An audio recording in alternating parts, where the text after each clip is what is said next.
యోసేపు జీవితంలో ఆ రీతిగా ఐగుప్తుకి వెళ్ళిపోయాడు. మనం చూస్తున్నాం, ఐగుప్తు రాజుకి కల వచ్చింది. ఆ కల భావన తెలియచేయమన్నప్పుడు యోసేపుని అక్కడ నిలవబెట్టారు.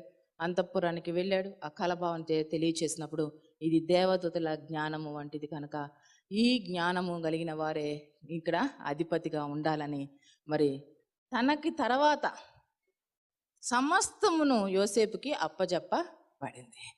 ఈ నిరాకరణలు, ఈ వేదనలు, ఈ బాధలు దేవుని యొక్క బిడ్డలకు ఎప్పటికీ సింహాసనాన్ని నిలబెడతాయి, కానీ వాళ్ళు ఈ లోకంలో ఏమీ కాదు. యోసేపు జీవితంలో అదే జరిగింది. చుట్టూ ఉన్న వారు వెలివేసినట్టుగా చూశారు, కానీ తృణీకరించినట్టు చూశారు, కానీ సమస్తము సమకూడి యోసేపు జీవితంలో మేలు కొరకే జరిగింది. ఒక మంచి మాట యోసేపు అంటాడు. ఆ మాట నాకు ఎప్పుడు హృదయంలోనే నిలిచి ఉంటుంది. హృదయం అనే పలక మీద ఆ మాట నేను రాసుకొని ఉన్నాను. ఏమిటంటే, మీరు కీడు చేయుటకు సమస్తమును చేసి ఉన్నారు, కానీ నేటి దినమున అది మేలుగా మార్చబడింది.